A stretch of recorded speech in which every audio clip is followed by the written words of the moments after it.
안녕하세요. 진정토크입니다. 조시철 목사님과 함께 알아보는 사진을 통해서 찾는 진실. 우리 역사적 이 사건들, 현장에 없었지만 우리는 그 사건을 가지고 그 당시 상황을 짐작해 볼 수 있습니다. 사실 이 역사의 사실 왜곡이 지금 대한민국이 겪고 있는 갈등의 가장 그 뿌리에 있다고 저는 생각합니다. 특히 그 말이 안 되는 근거가 없는 대통령 파면, 그 배경에도 이 역사 왜곡의 거대한 지금 이 조작, 왜곡, 이 상황이 존재하고 있다고 저는 생각을 하는데요. 그래서 이렇게 사진을 통해서라도 우리가 잘못 알고 있는 그 역사적 진실을 확인해 보는 그것이 참 중요하고 귀한 시간이라고 생각이 됩니다. 조시철 목사님 함께 하셨습니다. 감사합니다. 네, 반갑습니다. 예. 오늘 아주 또 중요한 멘트를 해주셨는데요. 네네. 그 홍준표 당대표가 되고 박근혜 대통령을 지우고 가자라는 말을 했지 않습니까? 그 말이 곧 역사를 지우자는 얘기입니다. 그럼요. 예. 네. 그러니까 역사를 지우고 어떻게 역사가 진행이 되겠습니까? 네. 그게 심각한 문제고요. 저는 그 홍준표 대표께서 네. 선거 기간 내내 얘기를 하지 않았습니까? 이 박근혜 대통령에 대한 탄핵은 잘못된 것이고 공정한 재판이 이루어진다면 반드시 무죄를 받아야지 된다. 이렇게 얘기하고 자신이 대통령이 되면 진실을 밝히겠다. 이렇게까지 얘기를 했는데 진실이 잘못되고 왜곡된 거고 이게 명백하게 잘못된 거라면 대통령이 되든 안 되든 밝혀야 되는 것 아니겠습니까? 그런데 이제는 그 말을 언제 했느냐 싶게 아무 말도 안 하고 이제는 지우자 어쩌자 이런 이런 분이 그 주요 정당의 대표라는 사실이 정말 안타까운 현실이 아닐 수 없습니다. 예, 저는 이제 역사적인 관점에서 역사를 지우고 가자는 거거든요. 역사는 아픔도 있고 환희도 있고 좋은 점도 있고 나쁜 점도 있을 수 있습니다. 그럼요. 그러나 그거를 가지고 가는 것이, 교훈을 삼고 가지고 가는 것이 그것이 중요한데 자, 그런 발언이 정말 심각하고요. 또 하나는 안민석이가 지금 토크쇼 하지 않습니까? 근데 이제 최근에 박정희 대통령 비자금 얘기를 또 하고 있습니다. 말도 안 되는 얘기를 하고 있는데 그 얘기 뭡니까? 이미 박정희 대통령은 돌아가신 지가 거의 40년이 됩니다. 아직도 박정희를 비난한다는 얘기는 역으로 박정희의 역사가 살아있다는 얘기죠.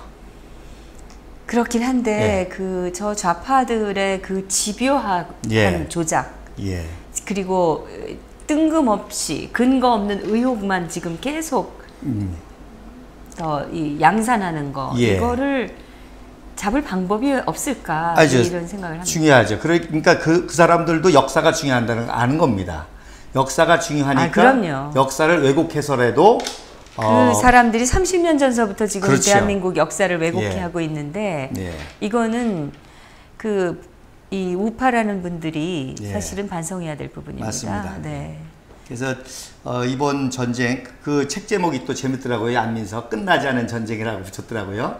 근데 맞습니다. 끝나지 않은 전쟁입니다. 그리고 그 핵심은 역사 전쟁입니다. 그 역사의 진실을 밝히는 것만이 진정한 승리를 이룰 수 있고 또 결국에 지난번에도 말씀하신 것처럼 우리 대한민국의 모든 역사 왜곡은 다 북한 때문입니다. 북한은 모든 것이 거짓이거든요. 그 영향 하에 있기 때문에 그래서 역사적인 진실을 밝히는 것이 참 얼마나 중요한지 모릅니다. 많은 국민들이 스스로 자조적으로 개돼지 국민 이런 얘기를 하거든요. 근데 사실 국민들이 개돼지가 되는 것은 우리가 역사를 망각하고 살 때 개돼지가 되는 것입니다. 맞습니다. 그렇기 때문에 지금 그 좌파들이 주장하는 그 역사 사관들은 보면은 북한의 그 역사 해석, 북한의 그 역사관 이거를 바탕으로 하고 있다는 걸 조금만 들여다보면 알 수가 있습니다. 그래서 우리가 정말 일반 국민들이 이걸 알아야 대한민국을 지금 잘못돼가는 걸 바로잡을 수가 있는 거라고 믿습니다. 그런 의미에서 우리 목사님 오늘도 좋은 말씀 부탁드리겠습니다. 그래서 또 이 저의 강의의 전체적인 주제이기도 한데요. 결국 김일성, 김정일, 김정은 우상화는 국부 이승환 박사 박정희 왜곡과 직결되어 있다는 겁니다. 자, 그러면 지난주에 제가 말씀드리면서 우리나라 4대 강국 얘기를 했잖아요. 그거 가지고 좀 오해하신 분들이 있어서 그 부분을 좀 화면을 보면서 설명을 좀 해드리려고 합니다. 네. 요게 2015년 기준 GDP 인구 대비 규모입니다. 네. 그래서 매출 규모로는 우리가 10위권입니다. 네. 네, 매출 규모로는 중국이 2위죠. 국민 총생산으로 봤을 그렇죠. 때 네. 10위권입니다. 매출만 볼 때. 네. 그러나 인구 대비로 볼 때, 즉 중국하고 일본하고 보세요. 매출은 거의 약 2배 정도죠. 네. 근데 인구는 몇 배입니까? 15배입니다. 그러니까 이 얘기는 무슨 얘기입니까? 약 일본 한 사람이 중국 7사람의 먹을 감당한다는 뜻입니다. 예. 이제 그렇게 풀어서 제가 우리나라가 세계 4위권이라는 얘기죠. 네. 예. 인구 대비 생산을 봤을 때 그렇죠. 우리나라는 이제 강대국 순위로 4위로 볼 그렇죠. 수가 있다. 그러니까 중국하고 우리하고 약 10배죠? 네. 매출이. 근데 인구는 얼마입니까? 30배입니다. 그러니까 대한민국 국민 한 명이 중국 3명의 먹을 감당하고 있다는 뜻이죠. 예. 그런 의미에서 제가 4대 강국이라는 말씀을 드렸고요. 물론 영국과 우리가 그 얘기를 할 때 4대 강국이라는 게 근거를 제시하면서 얘기를 하면 우리가 좋아해야 되는데 맞습니다. 오히려 그걸 비하하고 우리가 그렇지 않다라고 주장하는 맞습니다. 사람들은 또 뭡니까? 그러니까 대한민국이 강하다, 선진국이다, 발전했다. 이걸 듣기 싫어하는 맞습니다. 그 족속들이 있어요. 그게 이제 종북 좌파죠. 근데 왜 이 땅에 사는 건지 나는 이해가 안 됩니다. 사실. 그래서 대한민국 기존 집단이, 세력에 대한 대한민국에 대한 불평불만 이런 걸로 이제 청년들을 선동하고 그런 분노시키고 해서 어떤 그 자기 이득과 이런 걸 차지하게 되는 거죠. 영국과 프랑스가 우리보다 한 2배 정도입니다. 네. 그리고 인구는 우리보다 한 2천만 정도가 많죠. 근데 왜 제가 그럼에도 불구하고 우리가 영국과 프랑스보다 앞장서느냐? 우리는 1953년 휴전이라는 폐허후에 무예 수유를 창조한 거거든요. 뭐 여러분 아시는 것처럼 영국은 이미 대영제국이라고 해가 지지 않는 나라라고 하는 그런 식민지, 전 세계를 식민지로 했던 그런 바탕 위에서 이룬 거고. 찬란한 그 그렇죠. 실적이 이미 있었죠. 그렇죠.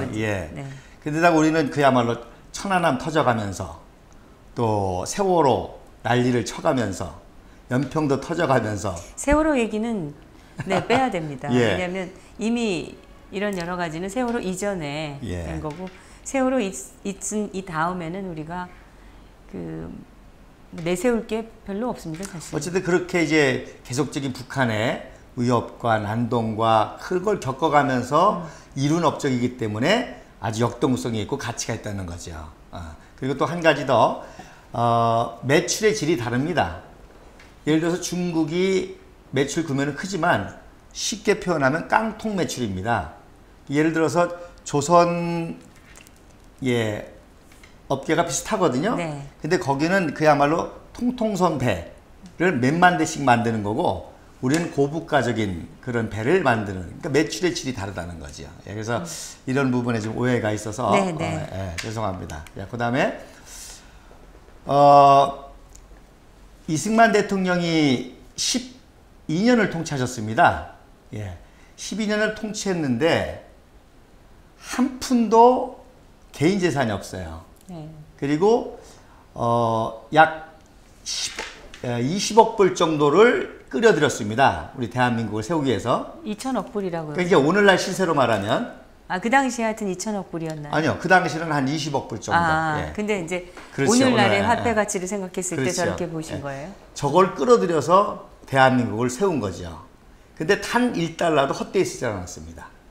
다 인재를 양육한다든지 기간 산업을 위해서 이승만 거죠. 대통령은 12년 집권했다, 독재자다 어쩌고 저것들이 이제 떠들고 있지만 사실은 아무런 재산이 없어서 돌아가실 때는 병원 치료비가 없어서 행여병자 수용소에서 쓸쓸히 세상을 떠나신 분입니다. 세상에 아무리 가난한 나라에도 가난한 독재자는 없는 건 아니겠어요?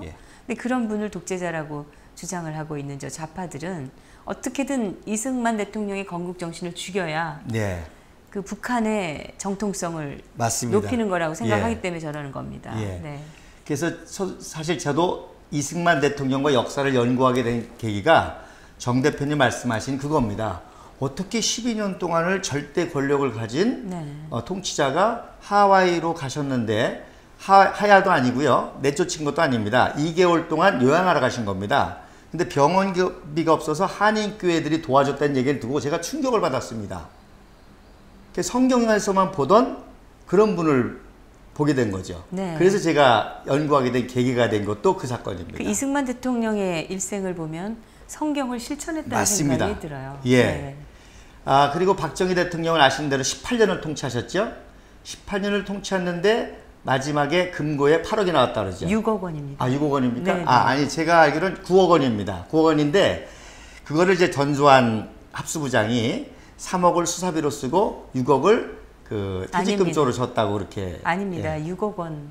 예. 6억 원으로 저는 알고 예. 있는데요. 네. 하지만 어쨌든 중요한 거는 예. 박정희 대통령이 일절 한 푼도 개인적으로 착복하거나 한 것이 없이 오로지 나라와 민족을 위해서 썼다는 얘기를 말씀드리려는 그게 사무실 것입니다. 금고에 있었다는 얘기는 그렇죠. 그 통치자금이죠. 그거는 개인 자금, 개인 비자금이나 이런 게 아니잖아요. 아, 맞습니다. 근데 그 안민석이니 이런 자들이 지금 박정희 대통령의 비자금 운운하고 다니는 것 자체가 그 괜한 근거 없는 의혹을 양산하는 것뿐이 아니다. 그것밖에 안 된다. 아니죠. 더 중요한 얘기죠. 즉 박정희 대통령이 얼마나 청렴결백한지가 드러나면 위대성이 드러날 거 아닙니까? 그러니까 오히려 그런 부정부패로 매도하는 거죠. 예, 역사를 그렇게 왜곡하는 거죠. 그러니까 예. 그런 의혹만 양산해가지고 그렇죠. 대통령을 매도하는 건데 이거 옳은 일이 아닙니다. 안민석 예. 씨. 네. 그다음에 전두환 대통령은 그런 사람들 7년밖에 통치 안 했습니다. 그죠? 네. 7년을 통치했는데 2천억 비리가 있어가지고 4천억 아닙니까? 2천억으로 네. 어쨌든 그래도 전두환 대통령 때는 이제 두 전직 대통령이 쌓아놓은 기초 위에 고도 성장을 이뤘죠. 예. 그러나 어쨌든 2천억의 비리가 있습니다.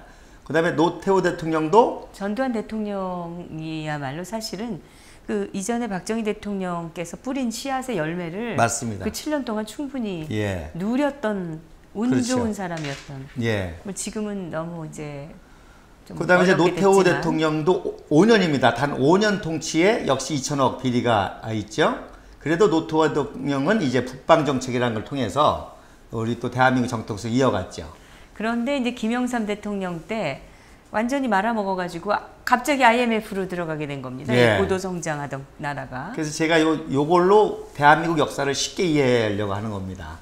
역시 뭐 김영삼 대통령은 역시 나름대로 청렴학을 하려고 했지만 김현철이 사건 뭐 다 아실 겁니다. 근데 김영삼, 김대중 이런 분들은 순전히 정치하면서 정치 비자금 받고 뒷돈 받고 예. 이러면서 이 그 자기 계파를 운영했던 예. 사람들이기 때문에 애당초에 그런 이 치열한 이 애국 정신을 가지고 이 했던 분들하고는 예. 좀 차원이 다르지 않나 그런 생각이. 그래서 쉽게 비교해 볼 수 있는 거죠. 김대중 대통령 5년입니다. 그런데 뭐 유명한 홍삼 트리오 다 감옥 갔죠. 그리고 아태재단. 그리고 그 측근들이 또 다 어마어마한 예. 비리로 뭐 권모 씨라든지 제가 알기로는 이런 지금 분들 동상 제가 조사한 동상만도 7개입니다. 5년 아니, 통치했는데. 이 호남 쪽에는 훨씬 더 많습니다. 예, 어쨌든, 흉상이든지 뭐 이런 것까지 예. 다 해가지고 뭐, 하면 뭐 150개가 된다고 예, 그런 그 말이 뭐 있어요. 비자금 규모 또 말할 필요 없죠. 그다음에 노무현 대통령 저 아태재단 설립하면서 저 돈을 어디서 끌어다가 했는지 그건 조사해 봐야 될 필요가 있습니다. 저거야말로 제3자 뭐 예. 뇌물죄든지 뭐든지 그렇죠. 해야 되는 것이 아닌가 예. 이런 생각이 들고. 그다음에 노무현 대통령은 뭐 아시는 것처럼 비리 조사 받다가 자살하는 노무현 불행을 대통령 때 아마 측근과 가족과 해서 액수도 가장 크고 가장 많은 숫자가 감옥에 갔습니다. 예. 그러니까 가장 부패한 정권이라고 예. 우리가 말을 할 수가 있고, 저 노무현 대통령 그 정권에 말하자면은 지금 이중대가 지금 이제 들어선 그렇죠. 꼴이니까. 예. 그리고 그 내각도 그렇고 뭐 그래서 노무현 대통령 훨씬 아예 비교가 안 되긴 예. 하지만 형편없죠. 노무현 대통령 아예 마을을 줬잖아요. 봉화 마을. 개인 집이 아니라. 아니 거기 봉화 마을이 맞습니다. 예, 어쨌든 근데 그 그런 집이 규모로 이제 거의 아방궁 했다는 같은 거죠. 수준으로 예, 지금 제가 그 말씀 해놓고, 드리려고 합니다. 자기는 뭐 퇴임하면은 조그만 집 지어서 예. 농사 짓겠다고 그러더니 아방궁을 지어놓고 지금 예. 거기 그다음에 뭐 이명박 대통령도 이제 결국 내곡동 사저 문제가 또 걸려 있지 않습니까? 자, 그리고 박근혜 대통령 뭐 아시는 대로 그러니까 한마디로 말해서 지금 박근혜 대통령도 예전에 가졌던 집 한 채 말고는 재산이 맞습니다. 하나도 없지 않습니까? 그래서 저걸 환수해야 되겠다고 주장하는 놈들은 이건 개인 인권 침해를 넘어가지고 이거는 거의 폭력, 사회 폭력을 주장하고 있는 거죠. 그래서 결국 우리나라 이렇게 4대 강국이 될 정도의 정말 엄청난 나라가 된 거는 국부 이승만 박사와 박정희 대통령의 청렴결백한 그렇죠. 기초 위에서 모든 것이 세워졌고 그 이후에 그 대통령들의 행태를 보면은 지금 나라가 이만큼 유지하고 있는 것 자체가 신기할 정도로. 그러니까 너 얼마나 나라를 잘 세웠으면 그렇게 되겠습니까? 그러니까요. 예, 그 말씀을 드리려고 하는데. 네. 그래서 결국 박근혜 대통령이 그 두 분의 정신을 이어받아서 이런 개혁을 해다가 그 이후에 모든 세력들이 연합해서 탄핵을 당한 거라는 거죠. 그다음에 뭐 이제 김일성, 김정일, 김정은 정권은 차라리 태어나지 말았으면 좋을 뻔한 그런 이제 지옥과 감옥의 정권이 됐죠.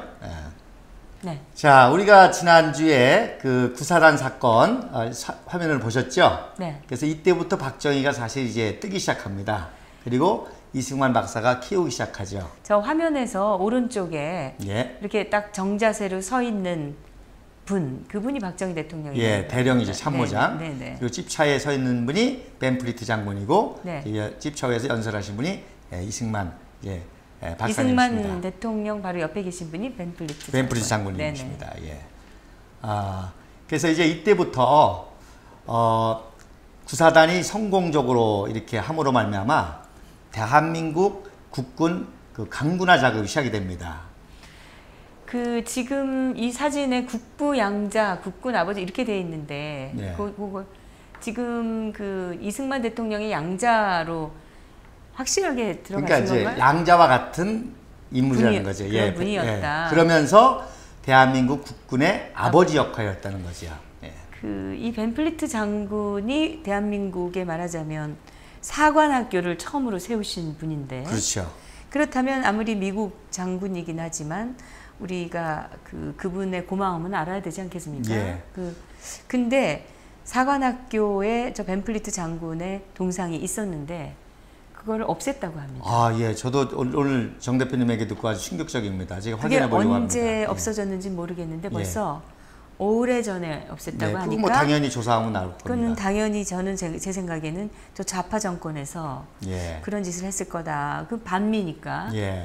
근데 이거야말로 배은망덕한 일이고 속 좁은 이런 짓이 아니겠어요? 아시는 것처럼 벤프리트 장군은요 아들을 한국전에서 잃었습니다. 뭐 그런 놀라운 일화도 있고요. 자, 이 사진에 보면은 정말 아버지와 아들까지 다정하죠. 그리고 벤프리트는 이임한 후에도 매년 한국에 와서 도와줍니다. 그리고 결국 박정희 대통령까지도 도와줍니다. 그래서 정말 어떻게 의미죠. 도와주셨나요? 이제 그것도 나중에 차근차근 이제 알게 될 것입니다. 이 벤프리트 장군이 얼마나 위대한 장군인고 하니 1915년 웨스트 포인트 졸업생입니다.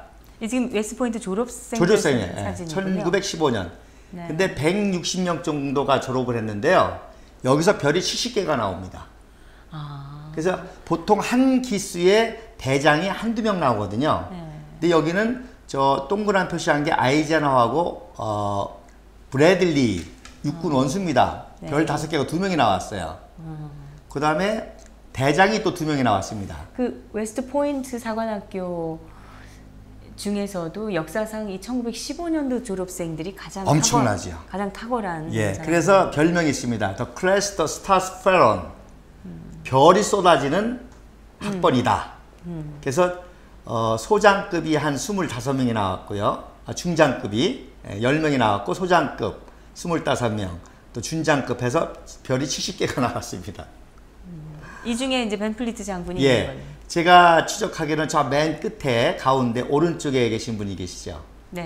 그분이 벤플리트 장 생도로 보고 서 있습니다. 있는 뒤에 서 있는 사람 오른쪽에 가운데. 벤플리트 어마어마한 분이죠. 그러니까 그 동기생 중에서도 탁월했던 분입니다. 저 맨 왼쪽에서 세 번째가 아이젠하워입니다. 그렇게 보이네요.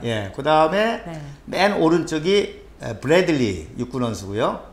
그 다음에 저 H자 쓴 분이 있죠. 네네. 그 오른쪽이 벤프리트. 아, 약간 옆으로 비켜서. 예. 서 있는 모습 비슷하죠? 예. 그래서 아까 말씀드린 것처럼 원수가 2명이 나오니까 별이 10개가 나왔고. 미식 축구하던 장면인 것 그렇죠. 같아요. 웨스트 포인트의 미식 축구팀. 그렇죠. 그렇죠. 뭐 최고의 그 정예 생도들이죠. 예. 자, 이렇게 해서 이제 벤프리트 장군이 대한민국을 그 국군을 세계 최강으로 만들기 위해서 가장 중요한 포병 사령관 프로젝트를 합니다. 네. 그래서 육군 대령급 가운데 최고 똘똘한 20명을 뽑습니다. 그 중에 역시 박정희 대령이 선발이 되죠. 이분들이 지금 대한민국 국군에서 가장 그렇죠. 뛰어난 지휘관들이라고 이제 뽑힌 대령급 중에서. 대령급 지휘관들. 그래서 포병 사령관을 키우기 위해서. 대령급도 지휘관이라고 하는 거 아니에요? 지휘관이죠. 연대장급을 마친 이제 중에서 이제 네. 특별히 이제 포병이 제일 중요하거든요. 근데 지금 앉아 있는 모습에서도 박정희 대통령은 포스가 다릅니다. 맞습니다. 뭔가 달라요. 이제 앞으로 계속 나오겠지만 아주 그 카리스마가 엄격함, 있고, 네. 또 아주 품위, 예. 그리고 이미 자기 동기들보다 나이가 한 5살, 10살 위입니다. 예, 늦게 왔기 때문에. 근데도 그런 자존심을 꺾고 하는 그런 모습이 굉장히 감동적입니다. 그래서 20명 중에 역시 제일로 탁월했습니다. 그래서 1953년도 11월 14일 날 생일이시죠? 네. 올해가 100년. 100주년입니다. 네. 그래서 25일 날 진급을 시킵니다. 준장으로. 유일하게. 그래서 12월 24일 날 유학을 보내게 됩니다. 이승만 박사께서요. 그 53년 11월 14일 생일이라는 거는 왜 쓰셨어요? 그날이 어디요? 태어나신 날도 아닌데. 11월 14일. 그러니까 53년 11월 14일. 예, 생일하고 이제 열흘 후에 진급을 했다는 네. 예, 별로 진급을 한 거죠. 유일하게 예, 이승만 준장을 다시고 그렇죠. 준장으로 유학을 보낸 유일한 인물입니다. 그 당시 유학 가는 게 참 보통 일은 아니었으니까. 아니, 그렇죠. 너무 가난해서. 근데 이제 국비 유학생으로 보낸 거고요. 그러니까 그것은 이승만 대통령께서 그렇죠. 특별히 리더로 키우신 거죠. 예. 그 말씀을 제가 드려요. 물론 이제 정일권이라든지 이런 분들이 연수를 갔다 옵니다. 그건 연수지 정식 교육이 아닙니다. 장성으로 정식 교육은 박정희가 유일합니다. 그것도 소장으로. 네. 준장으로요. 인솔자로. 그리고 그 옆에가 동기생 이상국 대령입니다. 네. 예. 그리고 오른쪽이 이제 해군. 그 이상국 대령은 저기 왜 계시나요? 맞죠? 유학 같이 간 거죠. 아. 예. 동기지만 친한 친구지만. 예. 그래서 이제 그 진급, 그러니까 동기인데 진급을 박정희만 시킨 거죠. 박정희 대통령만 그 당시에 한 예, 거네요. 이 박사님 시켜주셔서 유학을 보는 겁니다. 그래서 샌프란시스코에 도착해서 오클라호마를 기차 타고 가기 전에 여행하는 그런 사진입니다. 그래서 이 사진도 그동안에 그냥 유학이라는 사진으로만 알고 있었습니다. 근데 제가 이번에 이제 밝혀낸 거는 그 샌프란시스코에서 여행할 때 사진이라는 거죠. 그래서 이때 이승만 박사님이 박정희의 제가 이거는 이제 여러 가지 증언과 자료를 통해서 만든 거거든요. 꼭 그 당시 한 달 생활비가 150불입니다. 네. 예. 그래서 그걸 손에 쥐어줍니다.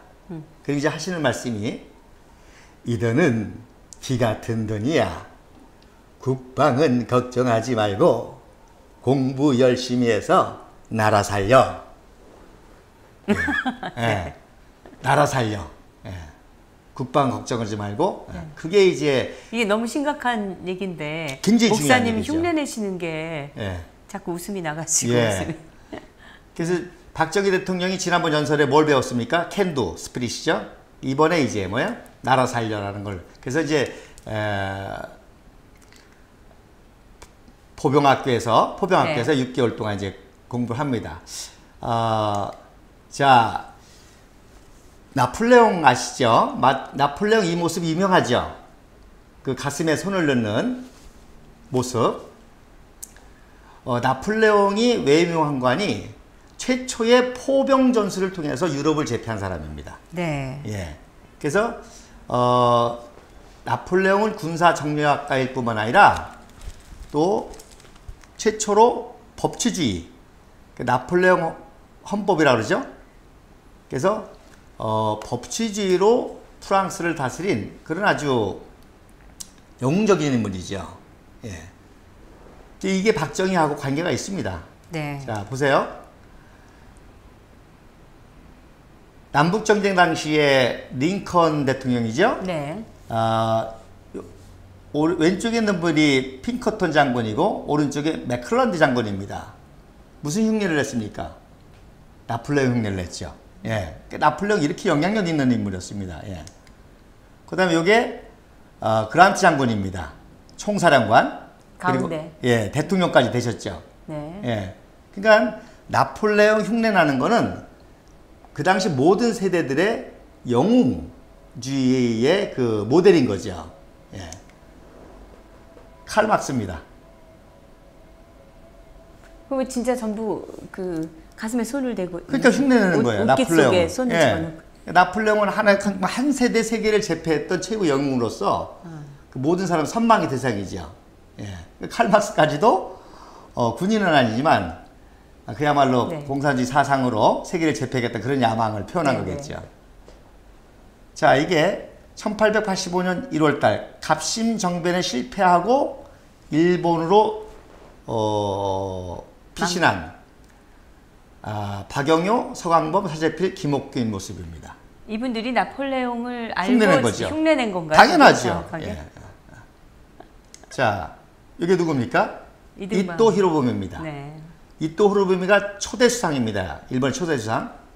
그래서 사실 나폴레옹을 진짜로 구현한 거는 이토 히로부미입니다. 바로 이토 히로부미가 나폴레옹의 법전을 가지고 일본 제국의 헌법을 만들었어요. 네. 예, 그런 비전을 실천한 거죠. 스탈린입니다.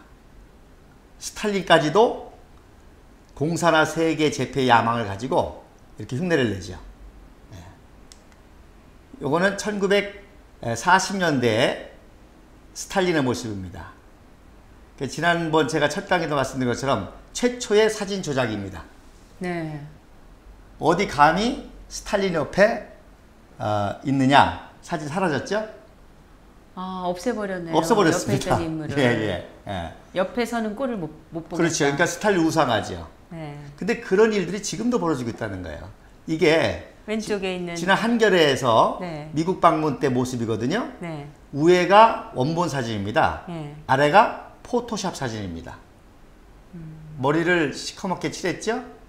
그때 저걸 보고 또 네티즌들이 문 지지하는 사람들이 염색하니까 더 젊어 보인다 이렇게 얘기합니다. 너무 티가 나네 그려놓은 게. 예. 언론이 지금 이렇게 하고 있다는 겁니다, 지금.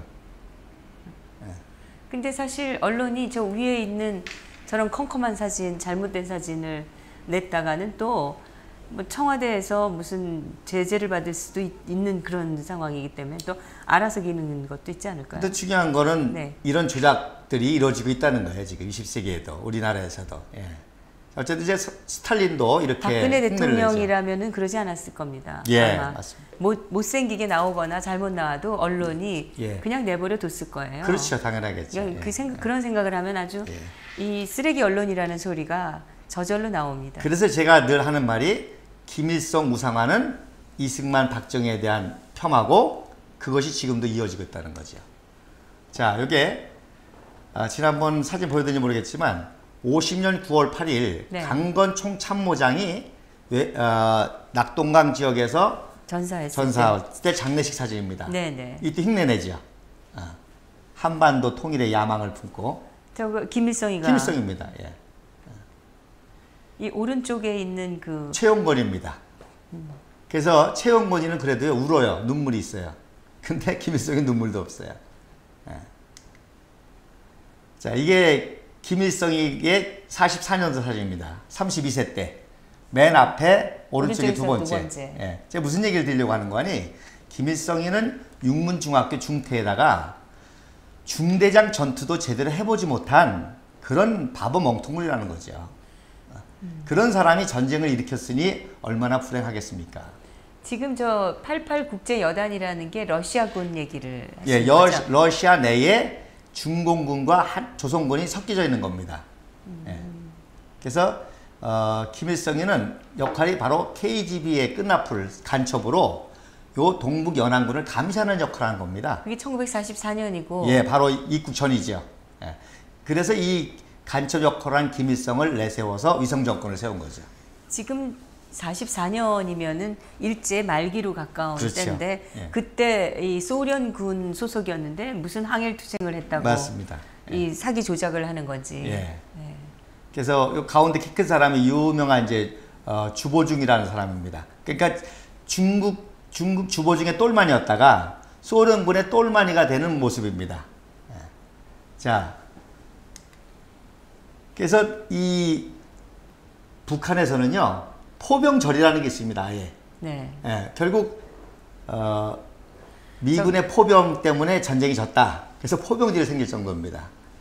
그래서 제가 왜 이렇게 말씀드린 거 아니, 박정희의 포병사령관 미국 유학이 얼마나 중요한 의미가 있다는 겁니다. 네. 예, 그래서 한마디로 말해서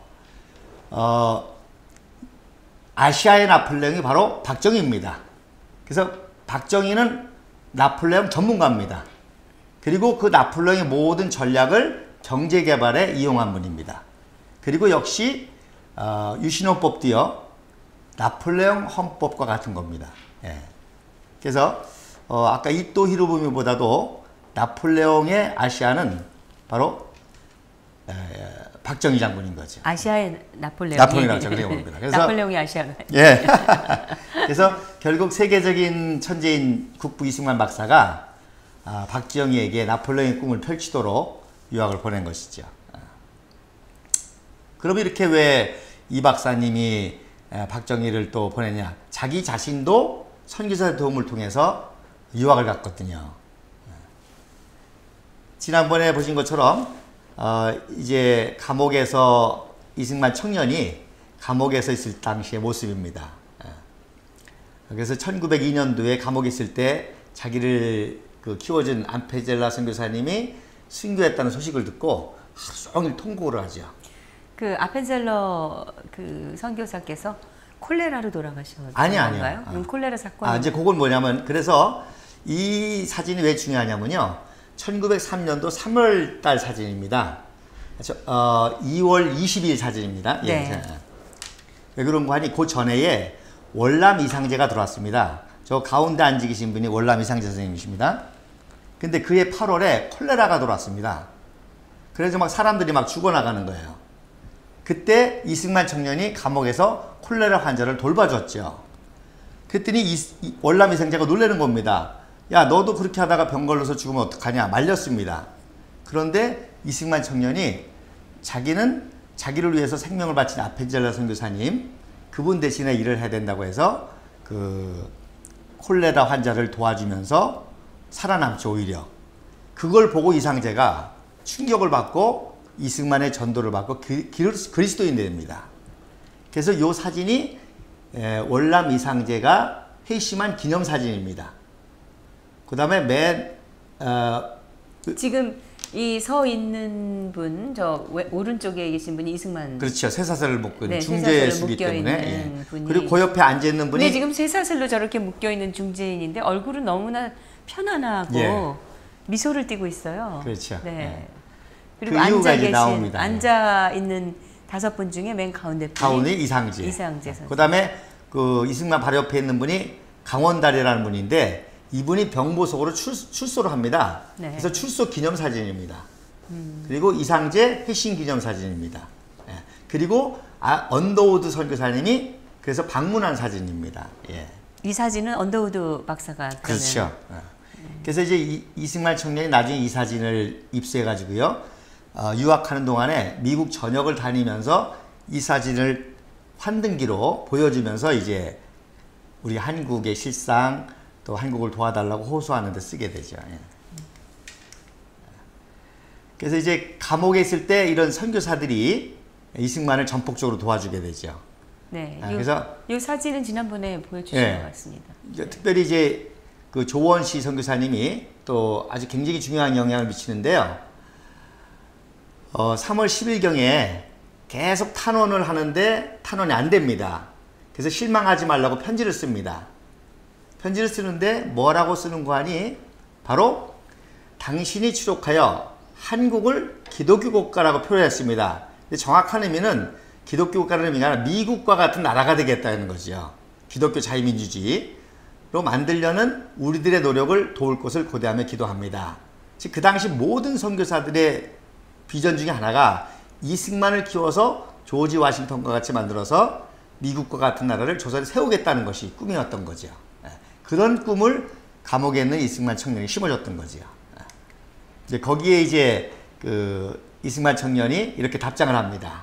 아까 정 대표님이 참 그 표정이 편안하다고 하게 된 그 내용이죠. 그래서 희망이 보이지 않지만 추록을 기대하지도 않습니다. 그러나 하나님을 믿고 평안합니다. 그래서 감옥에서 계속 책을 읽고 글을 쓰고 시간을 보내고 있습니다. 이런 답장을 보내죠. 그래서 약 600권 분량의 그 전문 서적을 독파합니다. 더 놀라운 거는요, 감옥 안에서 영어 사전을 만듭니다. 그래서 F까지 편찬을 합니다. 그래서 영어를 쓰고 한문으로 쓰고 또 발음, 우리나라 발음을 쓰고 내용을 씁니다. 그래서 영어 사전을 만듭니다. 그럼 이승만 청년이 왜 영어 사전을 만들었느냐? 여기에 놀라운 뜻이 있습니다. 이 당시에는요, 성경이 아직 제대로 번역이 안 될 때입니다.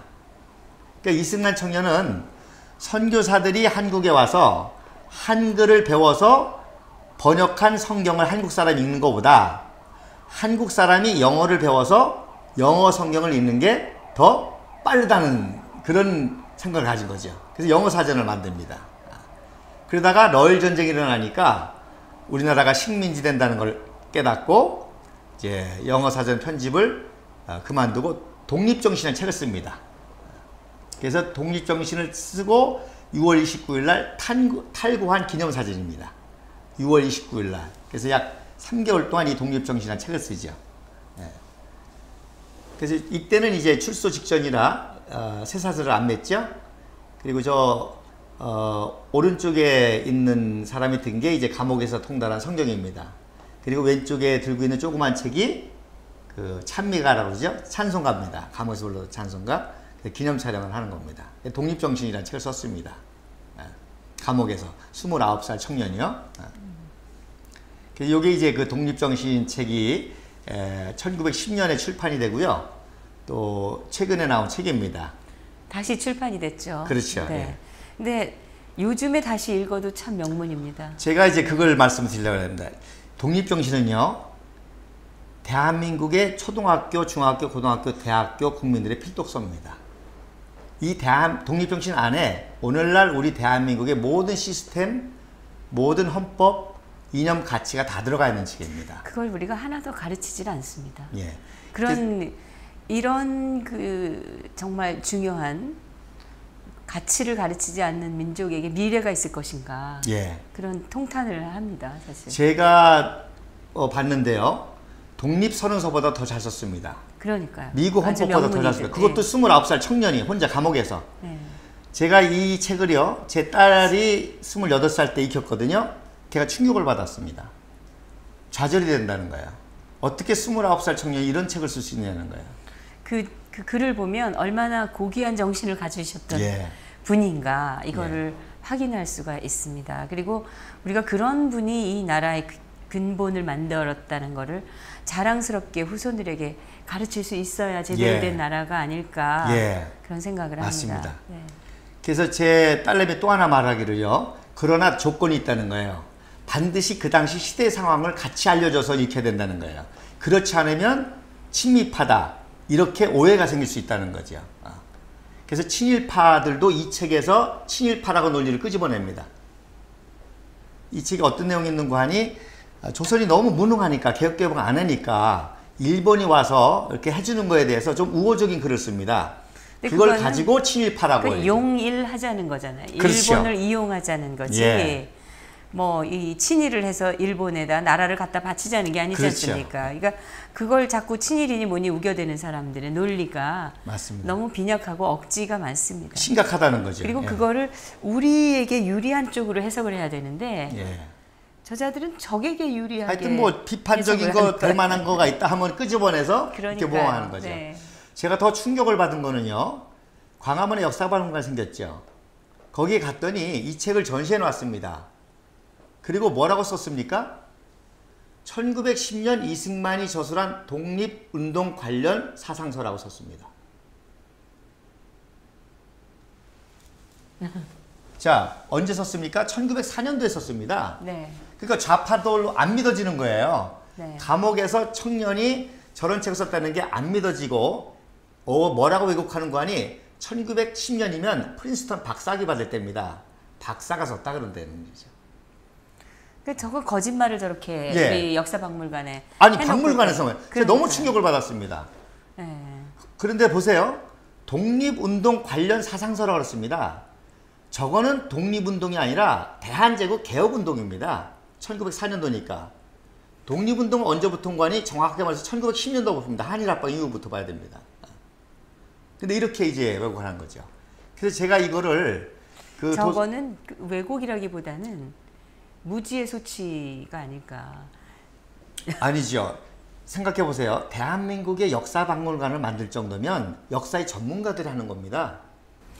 저거는 사실은 공무원들이 이거를 진행을 하면서 반대가 많았습니다. 저거 제가 역사박물관 만들 때 뒷얘기를 좀 들었는데 좌파들의 반대가 극심했습니다. 조금이라도 독립운동이나 또는 이승만 박정희 대통령 관련된 사료들이 전시될까봐 예. 좌파들이 뭐 엄청나게 그 반대를 하고 방해를 했는데 그걸 뚫고 만들어진 건데 이제 저런 것은 그 주관하던 사람들의 무지의 소치로 저런 게 그리고 거지 문화관광부의 역사박물관을 만들냐면 그 분야의 전문가들이 다 채용합니다. 역사학과들이 채용이 되고요. 그다음에 또 보세요. 1954년도 출판이라고 했습니다. 근데 지금 우리나라 역사학회가 좌파들이 장악을 하고 있습니다. 예. 역사를 왜곡하는 인물들이 지금 대한민국 국사학계를 장악하고 있기 때문에 예. 저런 거 만들 때 제대로 올릴 수 있는 맞습니다. 사람들 자체가 적습니다. 그래서 제가 정미용 대표님이 그렇게 굉장히 역사학에 흥분하잖아요. 제 흥분은 그겁니다. 무지가 아닙니다. 알면서 저렇게 하는 겁니다. 그게 저 가슴 아픈 거죠. 그럼 무지면 고치면 되거든요. 제가 그 다음 달에 가봤거든요. 네. 치워버렸습니다. 예. 저기 없어졌나요? 없어졌어요. 고쳐놓은 게 아니라. 그 다음에 보세요. 누가 문제 제기를 한 건가요? 제가 제기를 했죠. 그랬더니 아예 없애버렸어요? 그랬더니 그 다음에 가봤더니 없어져 버렸어요. 그 다음 보세요. 1954년에 출판됐다 그랬죠? 아닙니다. 해방되자마자 이 책이 센세이션으로 보급을 시켰습니다. 나라를 세워야 되니까. 그런데 54년도에 출판한 걸 이렇게 왜곡을 하죠. 그래서 이 책을 통해서 청년들이 지금 많이 돌아오고 있습니다. 이 책을 읽으면 청년들이 안 돌아올 수가 없어요. 그리고 지식인도 마찬가지고요. 그래서 그 책 안에 이런 사진들을 다 이 박사님이 청년이 다 구해서 넣었죠. 그리고 말씀드린 대로 자기 때문에 체포당했던 쇼물 선고사, 그래서 자기 돌보다가 과로해서 순직하신 그 가족 사진을 또 여기다 이렇게 게재해놨죠. 예. 그 다음에 이게 마지막 페이지입니다. 독립정의 마지막 페이지. 거기에 언더우드 선교사님 사진을 갖다 또 놨습니다. 예. 원래는 이제 아펜젤라 선교사님을 넣고 싶겠죠. 근데 순국하시고 자료가 부족하니까 이제 언더우드 선교사님을 이제 모아놓은 겁니다. 이게 이제 결론 부분인데요. 결론의 내용이 그겁니다. 기독교로 근본을 삼지 않고는, 여기서 우리가 오해하는 거는 어떤 기독교라는 종교로만을 얘기하는 것이 아닙니다. 기독교의 정신, 즉 정직과 성실과 법치주의, 즉 미국식 그 민주주의를 뜻하는 겁니다. 그래서 그 근본을 삼지 않고는 우리가 국제 통상을 해도, 외교를 해도, 국권을 중히 여겨도, 의리를 숭상해도, 자유 권리를 해도 평균한 방안을 얻지 못할 것이다. 이 근본 정신, 독립 정신을 결론에 말씀하는 거지요. 그리고 마지막 결론이, 그래서 각각 나의 몸을 잊어버리고 남을 위하여 서로 일해야만이 우리나라가 나중에 다시 세워지고 영국과 미국과 같은 나라와 같이 될 것이다. 이게 이제 결론입니다. 그게 지금 이루어지고 있지 않습니까? 예. 이게 이제 출소 직전 때 사진입니다. 오른쪽 사진이 출소 직전의 이제 사진이고요. 오른쪽이 출소하는 사진입니다. 그러니까 왼쪽에 있는 사진, 예. 세 분이 찍은 사진에 가장 오른쪽에 계신 분이 이승만. 이승만이죠. 그 다음에 그 옆에가 이상재 아들 이승인입니다. 그리고 그 옆에가 안국선, 안명선이라고 그러죠. 이 사람의 친척이 유명한 그 월북한 최승희 남편 안막입니다. 예. 그럼 왜 올라가느냐? 친일파니까 올라갔죠. 안막은 친일파였죠. 예, 그러니까 최승희가 올라간 거예요. 세계적인 무용수지만. 예. 그리고 이제 그 오른쪽 사진이 출소 때 사진인데 저 서양 모자 쓴 분이 에이비슨 재중원 선교사님입니다. 마중 나가시는 거죠. 예. 그래서 이렇게 출소하실 때 영접하는 이 여러 선교사들이 다 기대하고 있다가 당연하죠. 예. 그만큼 귀한 인재로 예. 돼 있었다는 거죠. 예. 그래서 이때는 이제 우리가 일본의 식민지 직전이라 미국의 그 도움을 얻기 위해서 특사로 누구를 보내야 되겠냐? 그때 모든 그 선교사들과 또 고관지작들이 감옥에 있는 이승만을 보내야 됩니다. 또 민영환 대감이 특별히 해서 출소를 한 거죠. 그래서 특사로 가면서 유학을 가게 됩니다. 네. 그럼 오늘도 여기까지 하고 이어서 또 다음 시간을 또 기대해 보도록 하겠습니다. 예. 그래서 이 사진 이제 마지막으로 이 사진 이제 유학 직전에 기념 사진을 찍은 겁니다. 네. 예, 유학하기 전에 가족 사진 찍은 겁니다. 예. 그리고 요까지의 이야기를 영화로 만들었습니다. 1958년도에 신상옥 감독이. 당시 김진규가 이승만 역할을 했습니다. 이승만 역할을 하신 거네요. 네. 예. 이제 유학 이후에 그리고 이어지는 그 애국 또 독립운동에 관련된 이야기, 이승만 박사에 대한 이야기는 또 계속해서 또 기대해 보도록 하겠습니다. 예.